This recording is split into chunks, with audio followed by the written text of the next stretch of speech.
Olá, seja muito bem-vinda, seja muito bem-vindo. Eu sou a Bruna Macedo, estou com vocês nessa edição do Alesp em Pauta, que hoje vai tratar de um assunto muito importante, o autismo. É porque nesse mês de abril é celebrado o Dia Mundial da Conscientização do TEA, o transtorno do espectro autista. Aproximadamente 70 milhões de pessoas vivem com o autismo em todo o planeta. Mas, afinal de contas, você sabe o que é o autismo? Para responder a essa pergunta e muitas outras sobre o tema, eu recebo aqui no nosso estúdio a Paloma Moreno, que é supervisora de fonoaudiologia da Genial Care e especialista em análise do comportamento aplicada. Bem-vinda, obrigada pela participação. Obrigada pela oportunidade. E também aqui no estúdio a Ingrid Monte, que é mãe do Pedro, que foi diagnosticado com 2 anos. Bem-vinda, Ingrid. Muito obrigada, Bruna, pela oportunidade. É um prazer estar aqui na Alesp em Pauta. Vamos começar o nosso bate-papo? Vamos lá. Vamos lá? Estão preparadas? Super! Para começar do início, né? Como sempre, como manda o protocolo? Vamos lá. Com você, então, Paloma. Afinal de contas, para que fique muito didático para quem está assistindo a gente agora, o que é o autismo? Bom, vamos lá. O autismo é um transtorno do neurodesenvolvimento. Então, a gente vê 2 grandes dificuldades, tá? Para fechar diagnóstico, assim. Então, uma dificuldade é na comunicação e interação, e a outra é pensando em comportamentos repetitivos e restritos. Tá? Então, são as 2 grandes vertentes que vão nortear os fatores diagnósticos. Essa foi a resposta da profissional. E a resposta da mãe? O que é o autismo, Ingrid? Bom, o autismo, para mim, quando eu recebi o diagnóstico, eu não tinha ideia. Era medo, era um túnel escuro, era dúvidas, tudo que você puder imaginar de sensações é o que uma mãe passa no momento do diagnóstico. Quando é que acontece o diagnóstico, Paloma? Quando acontece? Em que momento, como é que ele é feito? Assim, cada família vai seguir a sua própria história. Então, assim, a gente vê famílias que identificaram já sinais desde bebezinho. Então, assim, 6 meses não balbuciou, aí você viu atraso na fala, você conseguiu reparar que faltava contato visual da criança, faltava aquele sorriso social. Então, ele acaba comparando com outras crianças, às vezes da mesma família, ou se já teve um irmão mais velho, né? Então, tem muita comparação e aí ele começa a perceber, opa, tem algo errado aí, né? A gente vê muito famílias que falaram que outras pessoas perceberam, alguém falou, não tá falando, será que não é autismo? Leva no médico. A gente vê famílias também que a escola identificou. Então, a escola está no grupo, eu acho que fica muito evidenciado, né, questões sociais. Então, a criança que escolhe ficar sozinha, que escolhe ficar isolada e não com os outros amigos. Então, a escola chama essa família e traz a identificação. Acho melhor procurar um médico, um neuropsiquiatra, para... Mas são várias as características, né? Não tem uma que seja assim mais certeira, que você possa observar e falar, poxa, isso aqui... Tem alguns comportamentos que a gente observa e a gente fala, é autista. Então, assim, a gente vê esses comportamentos repetitivos. Então, criança que fica no balanceio, com estereotipia manual, então flapping, que tem alguma busca sensorial. E aí a gente já levanta a anteninha para um possível diagnóstico. Mas a gente pode ver algumas estereotipias, por exemplo, até 3 anos de idade, pode ser esperado, dentro do esperado, entendeu? Então, não é fácil o diagnóstico.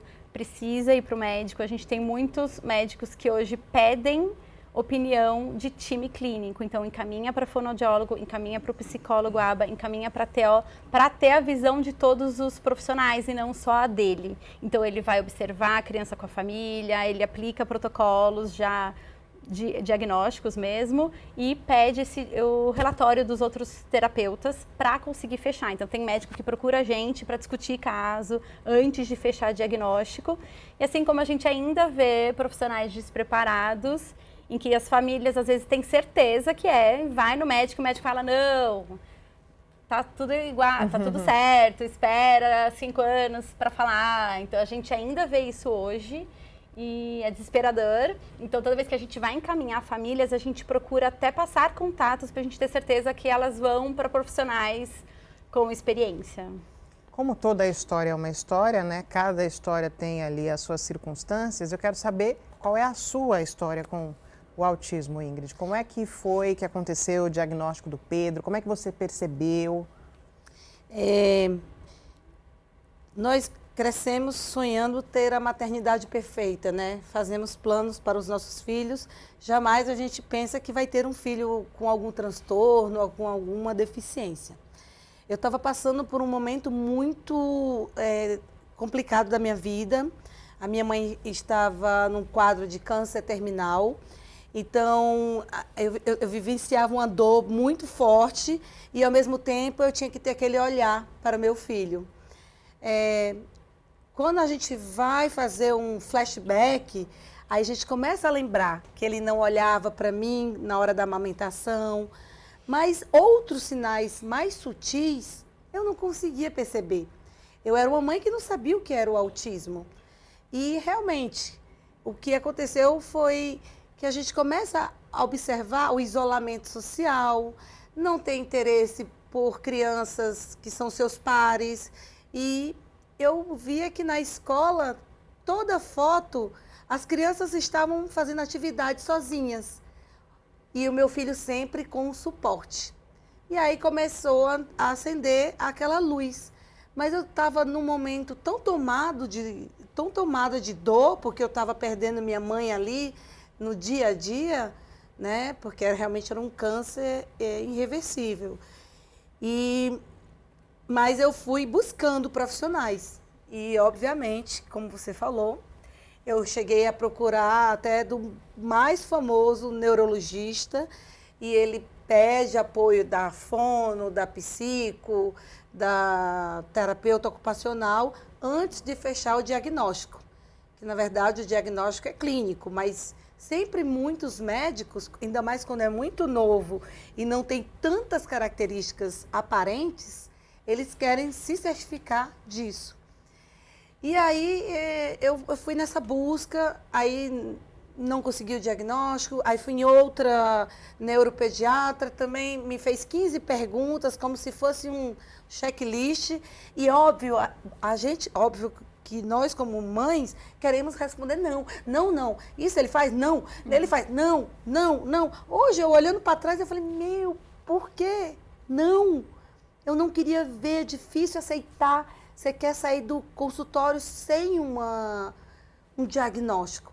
E aí foi quando eu realmente percebi que o negócio tinha que ser resolvido. Comecei a fazer intervenção. Minha mãe faleceu em março. E aí, 2 meses depois, eu tive o laudo do autismo. E aí, aquele túnel escuro que eu te falei. E agora? O que eu vou fazer da minha vida? Você estava passando por um momento super delicado com a sua mãe, mas ao mesmo tempo, as características do Pedro vinham, né, para você de alguma forma. Vinham. Você disse que às vezes não enxergava, né, não estava ali muito nítido. Mas eu fiquei curiosa com relação à escola. Você disse que observou nas fotos ele sempre acompanhado de um instrutor, é isso? Isso. Foi aí que te deu o start, que a luz da atenção acendeu? Bom, em mim, sim, mas a minha família toda é de Fortaleza. Então, esse processo da minha mãe, eu ficava indo e voltando. Mas a família do esposo ficava sempre comentando. Nossa, ele não responde. Será que ele tem alguma questão de audição? Nossa, ele não... a fulana, nessa idade, já fazia Comparações. isso. Comparações. E é óbvio que incomodava, mas acendia o alerta. Então, mas a própria escola tem um papel fundamental em nos alertar. Mas vale ressaltar, e eu vou falar como mãe, muitas mães não aceitam. Por que você, num primeiro momento, não aceitou? Eu sei que cada história é uma história, cada circunstância é uma circunstância, o diagnóstico acontece de formas diferentes, mas a gente está falando aqui da sua história. Eu adoraria se você pudesse me contar, claro. Se você, enfim, fica tranquila em falar sobre isso. Por que, num primeiro momento, você não aceitou? Eu venho de uma origem, e é muito cultural, né? De uma família muito competitiva, onde os filhos são sempre utilizados como troféus. Ah, porque meu filho passou em medicina, meu filho faz Kumon, porque meu filho é o melhor no futebol.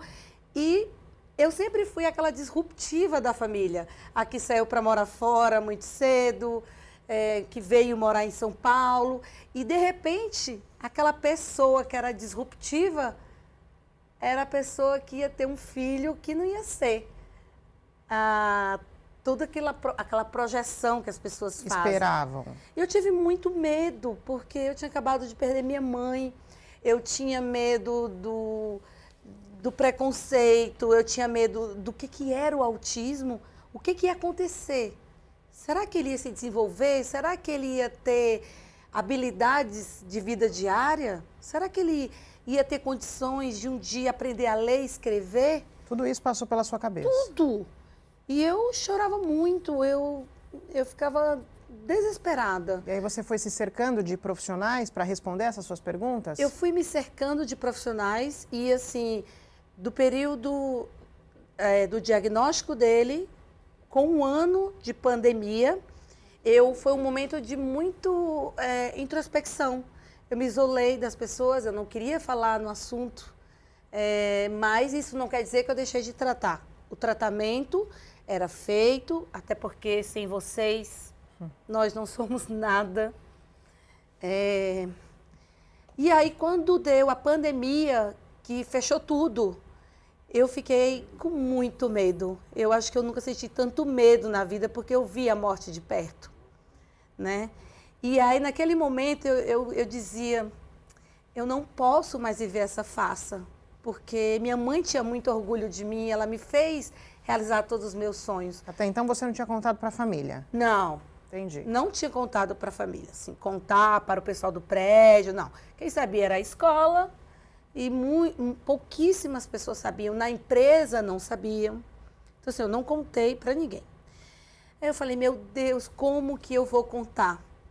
Eu não tenho estrutura mental, psicológica. Eu passei por um vale. Eu diria que era um vale, assim, tipo, será que eu vou conseguir sair daqui? E aí eu falei, bom, eu tenho uma ideia.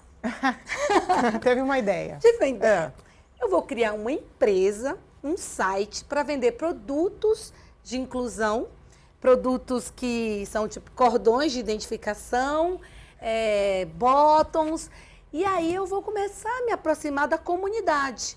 Vou conhecer mais mães, mais famílias, deixa eu entender o que é o autismo, deixa eu entender esse universo. Porque no momento eu me sentia só, eu era uma pessoa só. Então as mães conversavam sobre seus filhos e eu não tinha assunto, porque eu sempre achava, meu Deus, será? Tipo, a mãe falava, quando meu filho nascer, eu vou colocar na escola tal. E eu falava, meu Deus, se meu filho puder estudar, já está bom demais. E aí foi através dessa empresa, conheci muitas mães, muitas histórias. E se fortaleceu. E aí eu entendi que eu não estava só no mundo, eram muitas mães, famílias. E aí ainda demorou um tempo. E tudo bem, né? Cada um tem o seu tempo. E tudo bem. E aí chegou uma hora que deu aquele estalo, tipo, eu tenho que dar um fim nisso. Eu preciso contar para minha família. Eu preciso deixar de ser um catálogo e virar um rosto, uma mãe, porque eu sentia o preconceito, sentia situações, né, com meu filho, e eu não podia falar, opa, com meu filho não. Como é que, né? E aí, eu acabei contando para minha família pelo grupo de WhatsApp. Tudo bem. E como é que foi a recepção deles? Então, eu tinha me preparado toda, gente, vocês não sabem. Eu fui para Fortaleza. Você ficou se perguntando quais seriam as reações possíveis? Eu fiquei. Qual o melhor e o pior cenário?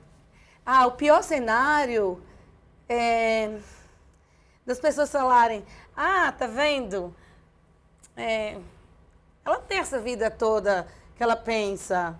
O filho dela tem deficiência. Tinha muito. Que a gente tem muito medo, né? Desse estigma, né? Coitado. Desse julgamento. Desse julgamento. Esse era o meu pior cenário. E aí eu fui para Fortaleza, me preparei, ia marcar um churrasco para toda a família. Só que meu pai adoeceu, ficou internado. Então não rolou. não aconteceu. Aí você falou, vai ser pelo WhatsApp mesmo. Vai ser pelo WhatsApp mesmo. Aí falei, e aí teve 2 comentários, do tipo, meu filho tem um amigo que é autista. Eu falei, olha, gente, eu abri para um comunicado, não foi para uma discussão. Muito obrigado, passa bem. E eu saí do grupo da família. É um monólogo isso aqui. Só isso. É que a minha história ela é muito complexa, né? Não, eu tô fazendo uma brincadeira aqui, mas naquele momento você só queria falar, você não queria discutir sobre o assunto. Ah, sim, e é tão engraçado, Bruna, que eu sei que eu mexi em algumas feridas. Eu tenho uma prima que ela tem um filho dentro do espectro autista, já estava para 13, 14 anos e nunca aceitou. E ela ficou 1 ano sem falar comigo. E um dia ela foi e falou. Passou o ano, ela expôs para a família que ela tinha um filho autista. E agora, recentemente, pouco mais de 2 meses, uma prima, que é casada com um psiquiatra, acabou de diagnosticar o filho dela com 7 anos. E às vezes ele conversa comigo e eu falo, amigo, me desculpa, você é psiquiatra? Você queria que eu observasse os comportamentos? Não. Depois você me conta o resto da história que eu quero saber. Paloma, me conta uma coisa. Como é que é o diagnóstico, depois do diagnóstico? Como é que é o tratamento, digamos assim? São envolvidos uma série de profissionais? Tem alguma receita que a gente precisa seguir ou não tem? Vamos lá. Então, a família recebeu o diagnóstico. Acho que ainda tem famílias que ainda ficam perdidas, né? Qual tipo de terapia que eu vou, para qual clínica. Para onde eu vou, para que médico eu recorro, Perfeito. O que eu faço com esse diagnóstico aqui na minha mão? A gente espera que o médico que esteja lá com a gente, né, que dê esse diagnóstico, dê um caminho. A gente vê que tem médicos que já encaminham para terapeutas específicos, que já têm contato, para clínicas específicas, né? Mas a gente ainda vê famílias perdidas, né? Não sei aí no grupo que você tem contato, mas às vezes eu tenho amigos que falam, posso passar seu contato para uma família tal que acabou de ter diagnóstico, eles não sabem o que fazer, passa, vamos lá, vou ajudar o máximo que puder. O que a gente vê hoje no Brasil, que as famílias estão tendo que encarar muito é a questão de custo. Então, não é só até eu achar um profissional, eles podem achar clínicas muito boas, renomadas. Hoje a gente tem muitas clínicas. Os médicos já estão encaminhando para tratamentos seguindo a análise do comportamento aplicada, que é a ABA, né? Então, a gente tem muitas pesquisas que comprovam eficiência nos Estados Unidos. Me fala um pouco o que é isso. Perfeito. O que é a ABA? É a análise do comportamento aplicada, tá? É uma ciência, então a gente fala muito do Skinner, o Skinner é o pai aí da análise do comportamento, então começou lá com estudos de laboratório entendendo o comportamento, então eles começaram a analisar como esse comportamento se mantém. Então, por exemplo, a gente trabalha porque a gente vai receber lá no fim do mês, então tem algo que faz esse comportamento da gente acordar todo dia e trabalhar. Tem um propósito para todas as nossas atitudes. Exatamente. Tem um porquê. Então, ele começou a estudar, né? Começaram a ter vários estudos sobre comportamento. Então, um comportamento se mantém porque algo mantém este comportamento. Então, tem coisas que acontecem antes, que favorecem o aparecimento desse comportamento, e tem coisas que acontecem depois. Então, foram fazendo vários estudos e a gente foi estudando o comportamento. Então, se a gente pensar numa criança com autismo, uma pessoa com autismo, vamos lá, que a gente está pensando numa criança que tem heteroagressão. Então, ela bate no outro. A gente vai fazer uma análise desse comportamento. Então, o que será que está causando isso nessa criança? Por que ela está batendo no coleguinha? Perfeito. Então, qual é a função desse comportamento? Mas isso, a gente não vai estudar só para uma criança com autismo. A gente pode estudar qualquer coisa. Por que uma pessoa fuma? Por que eu coço minha bochecha? Dá para a gente estudar qualquer comportamento.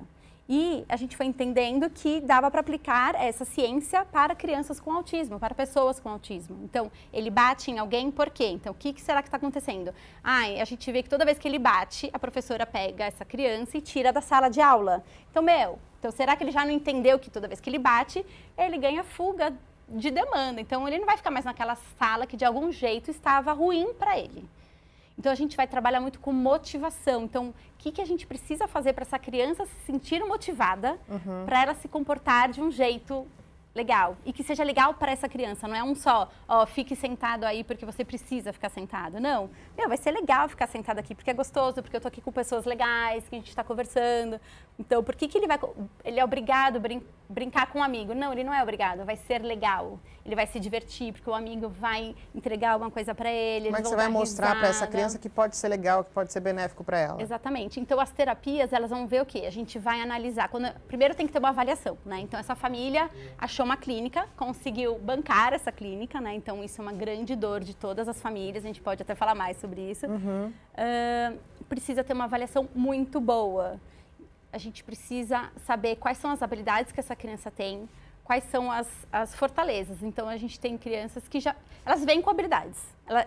Quando a gente faz uma avaliação, a gente está vendo qual é o histórico de reforçamento dessa criança até hoje. Então, ela está vindo para mim, ela chora. Ela entrou na minha sessão e ela começou a chorar.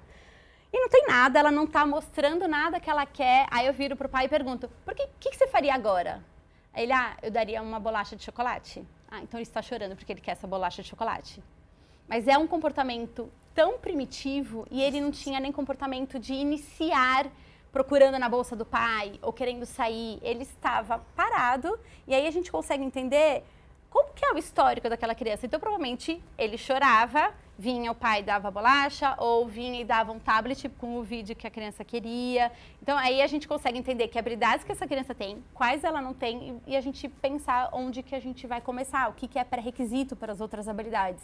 Então, a gente vê, por exemplo, o contato visual lá no bebezinho, que olha para os outros e começa a imitar o comportamento dos pais, da família, de outras crianças. Então, vamos pensar numa criança com autismo que não olha para os outros. De algum jeito, não é motivador olhar para as pessoas. Então, quando ele olha para as pessoas, as áreas cerebrais que são acesas, são outras. Então, tem pesquisas que mostram que era a mesma região de objetos. Assim como o diagnóstico acontece de forma diferente, de família para família, o tratamento também varia bastante ou não? Ou tem uma receita? Não tem receita. Pode ser uma fono, pode ser uma terapia, pode ser uma natação, um esporte. Então, na verdade, assim, a gente sempre vai pensar nas terapias. Por exemplo, ir para esporte, perfeito. Isso a gente vai pensar para qualquer criança, né? Então, a gente vai para natação. Pode ser que tenham questões motoras, que fazer natação para tal criança seja muito importante. Mas a gente vai pensar, normalmente tem o psicólogo ABA, que vai participar da avaliação, o fonoaudiólogo, porque se a gente pensar naquelas duas áreas que estão bem alteradas lá, que eram critérios para diagnóstico de autismo, né? Então tem comunicação e interação. Comunicação, a gente vai lembrar da fonoaudiologia. Então o fonoaudiólogo avaliando essa criança, então a gente vai ver a fala. Então em que momento que está essa criança na fala? Ela fala? Ela produz sons? Ou não? Ela nem sai som. Eu já tive criança que chorava em silêncio, que ria sem som. E assim como tem crianças que produzem som na risada, no choro e em situações mais fisiológicas, assim, quando elas estão pulando no pula-pula. Então é como se fosse um... Eu tinha um menininho que só produzia som quando ele ouvia patati patatá, por exemplo. Então, a gente começa a levantar quais são as situações em que esses sons aparecem. E estimular isso a partir daí. E aí, a minha sessão de fono vai ter várias situações, porque eu quero reforçar esses momentos. Eu preciso ensinar para a criança, mostrar que é legal isso. Essas arriscadas de produção sonora mesmo, de vocalização. Você fez o som, que legal! E aí, a partir disso, eu posso ter também meus objetivos pensando no planejamento motor. Então, eu posso pensar, é um atraso de fala apenas? O atraso de fala, a gente pensa mais numa questão ambiental, não teve tanto estímulo, mas eu já vi, essa criança já está na escola, já fez um pouco de terapia, a família estimula bastante e tal, então não é só um atraso de fala. Dentro do TEA, do transtorno do espectro autista, a gente tem muitas crianças com transtornos motores de fala. Então, a gente tem a apraxia de fala da infância, a gente tem o atraso motor de fala. Então, já acende pra gente uma alta chance aí de ter um diagnóstico a mais. E aí, a nossa sessão de fono vai ter que ser baseada nos princípios motores da fala. Então, mas eu preciso trabalhar isso. E eu preciso dar para a criança, desde o começo, possibilidades dela se comunicar. Eu preciso garantir a comunicação. Então, aquela criança que só chorava, por exemplo, como que eu vou ensinar ela a se comunicar funcionalmente? Porque ela está se comunicando, o choro é comunicação, a gente nasce se comunicando. mas ainda é muito primitivo, as pessoas não vão entender. E ele só vai conseguir o que a família trouxer naquele momento, mas ele não pode pedir aquela batatinha que ele comeu outro dia, ou aquela tia legal, ou um amiguinho da escola, ou contar que aconteceu alguma coisa na escola. Então, a partir do momento que a gente observa que a criança não tem essas habilidades, é a hora de ensinar. Isso também não é determinante, né? Não é porque a criança tem 2, 3 anos que ainda não falou ou não emitiu algum som que vai ser assim para sempre. Não. Pelo contrário, o seu trabalho é estimular isso na criança. Vamos trabalhar. Assim, a gente está com criança, estava dando supervisão para um time e chegou uma criança com 10 anos e que não falava, mas assim, a gente foi trabalhar com objetivos. 10 anos? 10 anos, que ainda não falava. Eu ainda não tinha muitas ideias, assim, informações de como foi as terapias, como foram as terapias anteriormente, mas era uma criança que não tinha comunicação alternativa aumentativa, que a gente chama de CA, então ele não tinha ainda ferramentas para se comunicar. Ele ainda se comunicava puxando as pessoas, que a gente chama de uso instrumental, né? Então, ele quer alguma coisa, ele vai puxar a mãe, leva até a cozinha. Ele mostra, aponta. Tem criança que nem aponta, o apontar é ensinado muitas vezes, às vezes é o primeiro objetivo de uma sessão, porque o apontar, o bebezinho vai aprender entre 9 meses até 1 ano e 2, o bebezinho começa a apontar. Mas por quê? Porque a gente dá modelo. A gente fala, olha o avião, olha o papai, olha. E aí a criança começa a apontar, mas pensa nessa criancinha que nem estava olhando. Ele não tem habilidade de imitação. Então isso vai ter que ser ensinado. Já tenho várias dúvidas aqui, quero saber quais os graus do autismo. Eu sei que existe também uma questão de níveis, né? Uhum. E quero saber, claro, como é que foi o tratamento do Pedro a partir do momento que vocês receberam o diagnóstico. Mas daqui a pouquinho você me responde, porque a gente vai precisar fazer um intervalinho bem rapidinho. Você que está acompanhando a gente, não saia daí, porque já já a gente volta.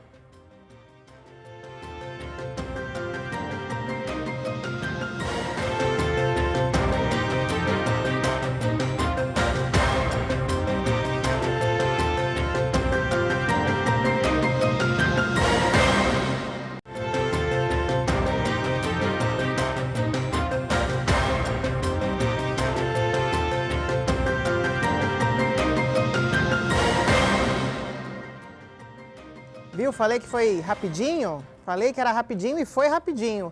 A gente está de volta para um segundo bloco de informação e de entrevista. Hoje o Alesp em Pauta está falando a respeito do autismo, porque nesse mês de abril é comemorado o Dia Mundial do Autismo, um tema muito importante. E eu tenho, portanto, 2 convidadas muito importantes. Uma especialista no assunto e uma mãe, que também é especialista no assunto, né? Acaba sendo também. Eu te fiz uma pergunta, Ingrid, no finalzinho do bloco anterior, e eu queria que você me respondesse agora. A partir do momento que você recebeu o diagnóstico do Pedro, qual foi o tratamento? Para onde você foi? Quais profissionais que você buscou? E o que aconteceu a partir daí? Tá. Quem geralmente indica os profissionais é o próprio neurologista, né, o neuropediatra, ou pode ser o psiquiatra. Quem deu o laudo dele foi um psiquiatra. Uhum. E 1 mês antes do laudo oficial, eu já tinha começado as intervenções. A primeira coisa que a gente começa, dependendo da comorbidade, é a psicoterapia. No caso dele, que eu precisava trabalhar o comportamental. No caso de apraxia de fala, dificuldade de comunicação, a fono é essencial. Tipo, geralmente começa até pela fono, né? Isso aconteceu quando ele tinha 2 anos de idade. Na verdade, eu comecei essa busca de diagnóstico quando ele tinha 2 anos, mas o laudo oficial escrito foi com 3 anos e 2 meses. Ele fez 3 anos em março e eu tive o laudo oficial escrito em maio. Certo. E aí, a maior dificuldade que ele tinha era comportamental. O que era? Exemplos para ficar didático, para a gente conseguir observar o dia a dia do Pedro naquele momento. O desinteresse pelos pares, chorar por qualquer coisa. Falar, ele não tinha tanto atraso de fala. E aí, eu aproveitei a fono da escola, que já vinha acompanhando ele na escola, e permaneci com ela. Mas, ao contrário da nossa amiga, ela não tinha especialidade em aba, né? Porque é muito importante que ela entenda quais são as técnicas de aba, de reforço positivo, ou tirar ou colocar algum reforço. E ela fez um curso até para ajudar o meu filho. Eu dei de presente o curso. Eu paguei um curso para ela, eu paguei um curso para a professora e paguei para mim. Só que eu estava com a cabeça que não tinha nem como fazer o curso. E foi bem legal. Ela fez o curso e inclusive, pegou o certificado. E aí eu continuei com ela, porque ela também era meus olhos dentro da escola. Eu sabia... Estratégia de mãe. Estratégia de mãe. Mas é óbvio, né, que um especialista, Claro. que é no caso de uma fono que trata o autismo em si, ela consegue ver o além da fala. E só depois de algum tempo foi que eu fui perceber que meu filho não tinha atraso de fala, mas ele tinha hipotonia muscular. Que é? Que é a musculatura frágil. Então, ele, às vezes, babava, e aí você pensa que é dente, você pensa que é qualquer coisa, menos que aquilo ali é uma hipotonia muscular. Que você já pode começar a trabalhar com aquela criança desde muito cedo. Fazendo ela comer alimentos mais duros, fazendo exercícios. Tem muitos exercícios orofaciais que ajudam nessa musculatura. Então, se eu tivesse mais essa malícia, essa maturidade, eu teria atentado. Porque, de repente, na frente da neuropediatra, ele nunca babou. Mas em casa ele babava. Então, eu levei na dentista, tudo. Até descobrir, né, que era essa questão. Então, a gente começou com as terapias ABAs, que era a psicoterapia. Então, ele ia uma vez por semana na clínica. Ele tinha um acompanhante terapêutica que ia 3 vezes por semana na escola para acompanhá-lo durante 2 horas na escola, para tentar intermediar ali, né? A relação dele com as pessoas. A relação dele com as pessoas e prestar atenção na aula, enfim. E eu tinha a terapeuta AT, que a gente chama, é atendente terapêutica, que vai em casa e que fazia muitas atividades com ele. Atividade de faz de conta, de montar tabuleiro, de montar quebra-cabeça, de pegar os bonequinhos, os personagens e fingir que aquilo é um... Estimular a criatividade. Estimular a criatividade, porque são essas fases que nossas crianças passam. O reconhecimento facial. Então, eu colava na casa inteira. Foto de uma pessoa com raiva, foto de uma pessoa triste, foto de uma pessoa sendo irônica, porque para eles é difícil detectar esse reconhecimento, essa sutileza. Eu não sei se você está me olhando porque você gosta de mim ou você está me ironizando. Então, eles são muito literais. Então, eu precisei trabalhar muito essa questão de, olha, isso aqui não é legal. Símbolos, significados, muito. Essa questão que fica um pouco mais oculta, né? Que você tem que ter uma certa malícia para identificar no dia a dia. Exato. E funcionou? Como é que estava o Pedro antes do tratamento e depois do tratamento? Como é que ele ficou? Eu tô até emocionada aí, que a gente revive, né? Hoje é um dia que eu já acordei bem emocionada. O Pedro, com um ano de tratamento, eu diria que, por exemplo, tem uns marcos de desenvolvimento que ele deveria alcançar para estar igual aos pares, e com 1 ano ele já estava ali fazendo as mesmas funcionalidades, as mesmas coisas. Óbvio que não existe vai ter alta do autismo, vai ter cura. Gente, não tem cura, mas tem tratamento. E ele pode, sim, levar uma vida independente, ter as suas atividades de vidas diárias desenvolvidas. Aí você vai me perguntar, mas Ingrid, qual é o grau dele? Que eu acho que foi uma pergunta que você também comentou. O Pedro, ele é grau 1, que a gente divide o autismo em 3 graus. Eu não sou a especialista, mas eu estou falando. Já ela aparece. Pode falar, vai falando. São 3 graus, que é o grau 1, que é um grau que geralmente não, né? Não tem deficiência intelectual e que as chances de levar uma vida Independente, fazer faculdade. Trabalhar. É óbvio que tem as características como inflexibilidade mental, se aquilo é aquilo, se eu disser que for pro Shopping Morumbi e aparecer no Shopping Eldorado, ele chora, porque ele já quer daquela forma, tem as suas dificuldades. Não é esse romantismo, né, todo, tem as dores ali por trás. Então, o Pedro é nível 1 de suporte. Eu alfabetizei o Pedro na pandemia, então o meu maior medo da não alfabetização, graças a Deus, acabou, porque ele, quando acabou a pandemia, ele já voltou lendo, ele adora ler, escreve assim meio torto, mas escreve. E a partir dos 6, 7 anos, doutora, me corrija, é que você começa a notar algumas outras comorbidades, porque o autismo geralmente vem com a comorbidade associada. Ah, é? Isso é super normal. Paloma, sua vez. Vamos lá. Que comorbidades são essas? Mas vamos começar pelos níveis? Tá, então a mãe explicou que são 3 níveis. Isso. Você pega o gancho daí. E é por nível de suporte, a necessidade de suporte que essa criança precisa. Então, o nível 1, ela precisa de menos suporte para as atividades do dia a dia. É a criança mais independente. O nível 3 é uma criança que vai precisar de muito suporte.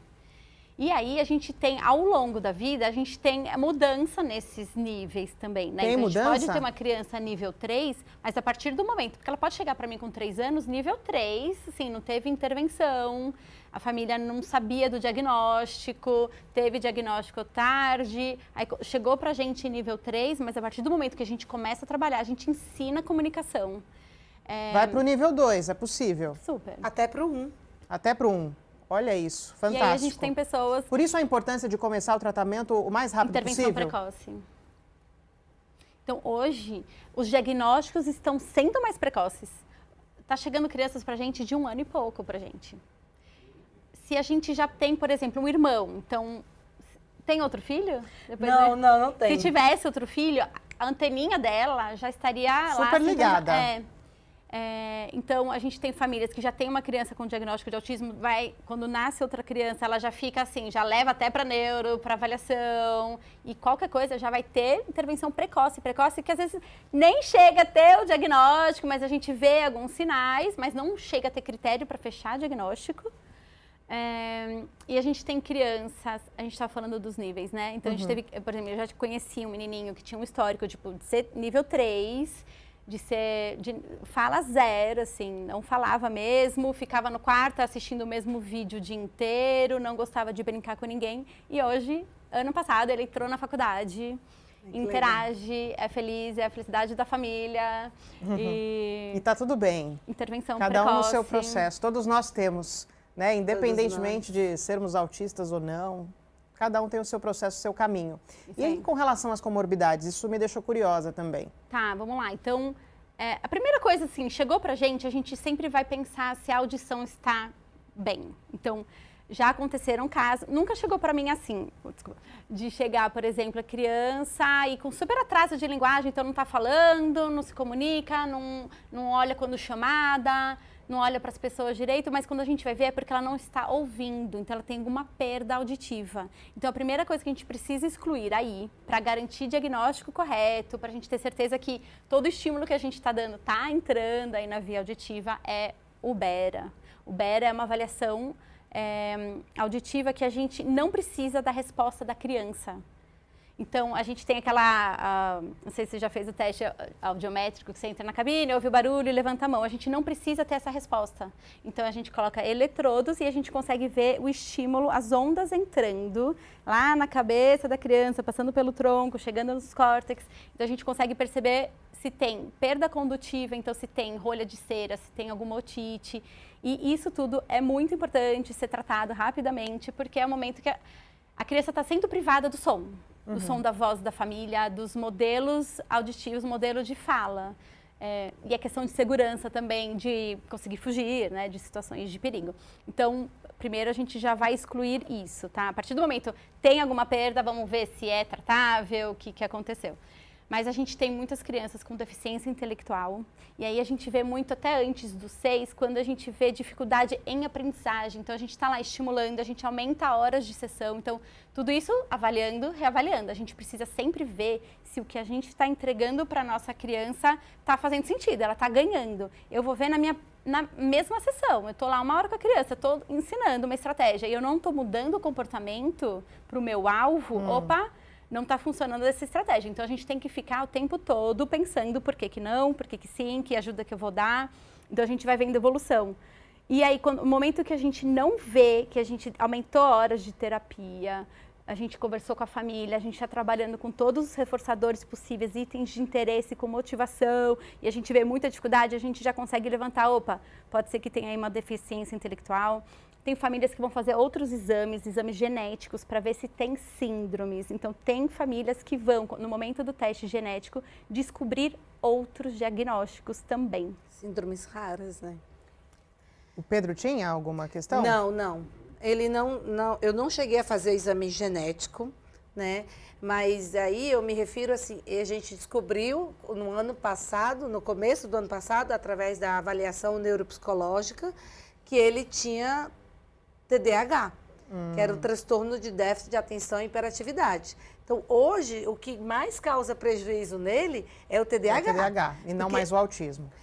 Porque o bichinho não quer parar quieto, né? Então, assim, a gente fica relutando como mãe com a questão da medicação.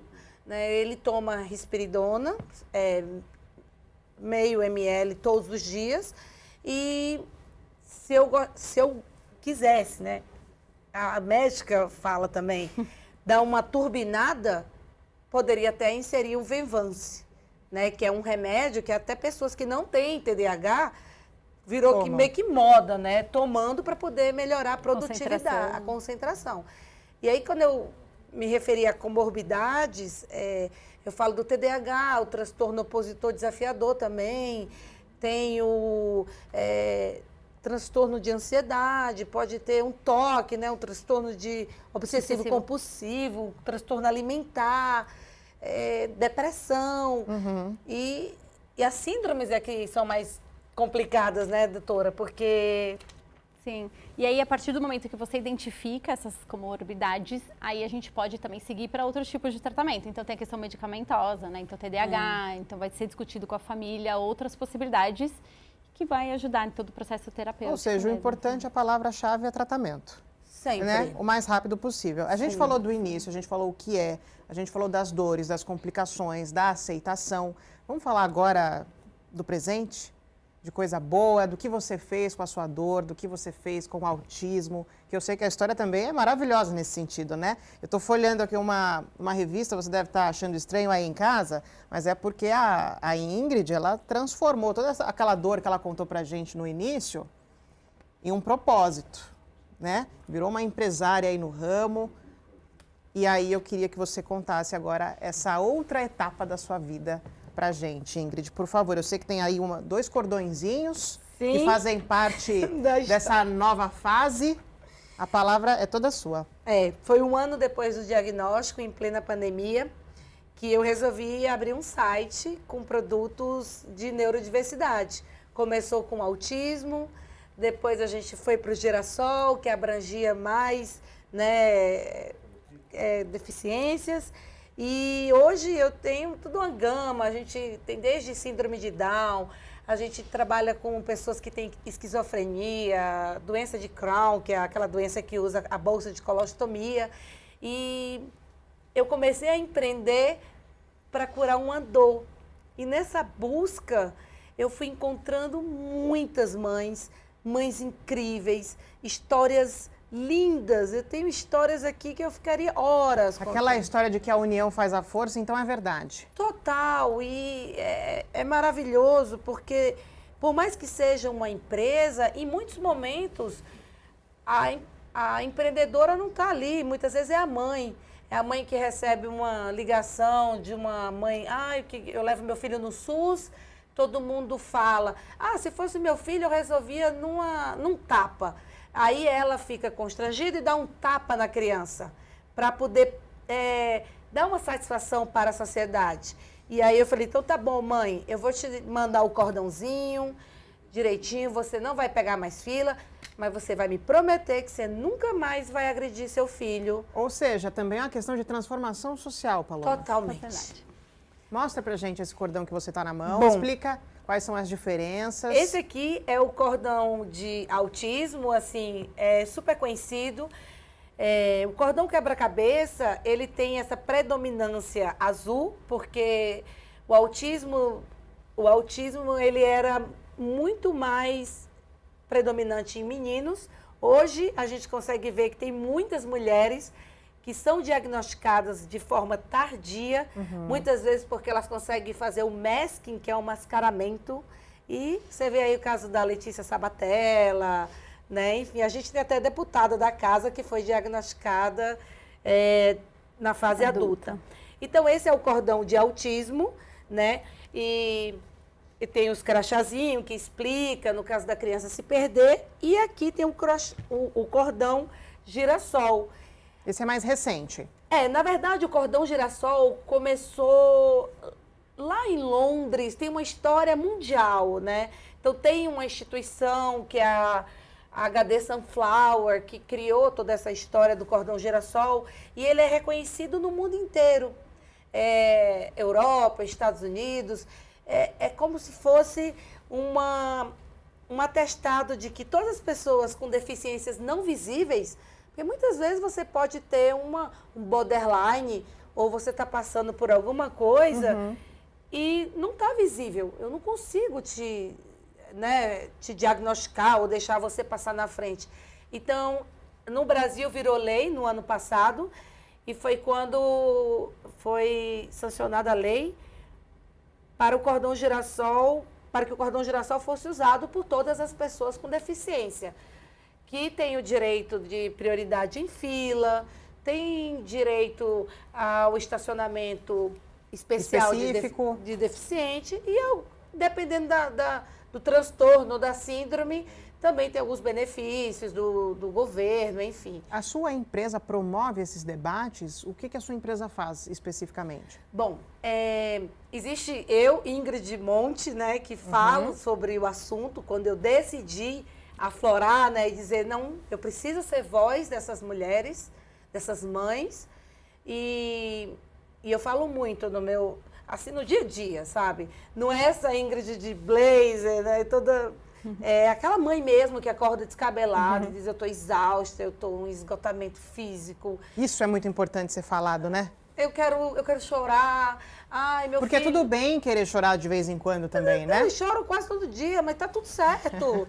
Mas assim, as pessoas precisam entender que por trás daquele diagnóstico tem uma mãe. E quem cuida dessa mãe, né? E na empresa, a gente fala dos produtos. Eu sou embaixadora de uma marca francesa de brinquedos educativos, que é a Janot, que escolheu uma mãe atípica e não uma artista para falar de uma linha de brinquedos. Ou seja, muitas vezes você não vai ter condição de ir na terapia e fazer todos os exercícios, mas você consegue trazer para dentro de casa e para o convívio familiar aquelas terapias de pinça, motricidade fina, motricidade grossa.